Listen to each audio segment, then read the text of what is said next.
Et on a Depuis le 1er janvier 2019, les particuliers n'ont plus le droit de stocker ni d'utiliser des pesticides chimiques pour jardiner ou désherber. Les horticulteurs regroupés au sein de l'association Fleurs et Plantes d'Alsace ont tenu à s'exprimer sur le sujet. Une conférence de presse a récemment été donnée dans une jardinerie de Sélestat. Des solutions alternatives ont été présentées. En production horticole, le producteur peut utiliser des auxiliaires. Donc ces petites bêtes qui vont venir attaquer les insectes nuisibles des plantes. En plus de ça, une observation constante des cultures. Le producteur, il observe, il se balade dans la serre, il regarde les plantes en dessous, les feuilles.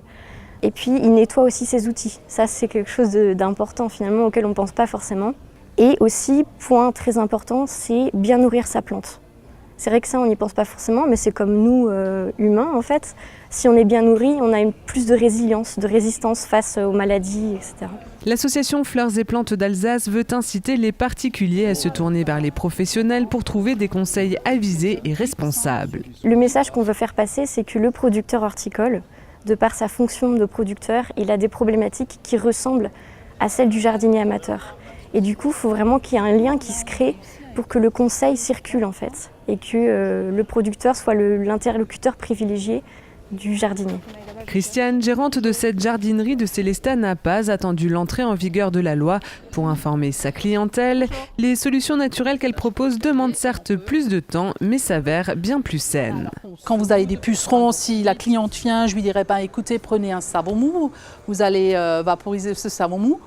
On va me regarder, mais c'est des choses qui font des pellicules et qui étouffent l'insecte. Par exemple, sur de la cochenille, on met de l'huile paraffinique ou de l'huile de colza.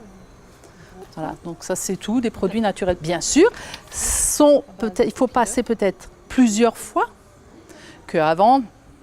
Mais bon, on va le bannir. Le chimique, en une fois, c'était réglé. Mais là, il vaut mieux passer 3-4 fois et c'est un produit plus sain. Voilà, moi j'ai toujours eu horreur du chimique depuis toute petite, donc c'était de réduire au maximum ces produits-là, les bannir. À noter que cette loi, appelée loi Labbé, s'appliquait déjà pour les collectivités depuis 2017. À ce jour, les agriculteurs restent donc désormais les seuls à pouvoir utiliser certaines substances chimiques. Dès qu'on voit que ça bouge, il faut souvent le laisser tranquille. Voilà,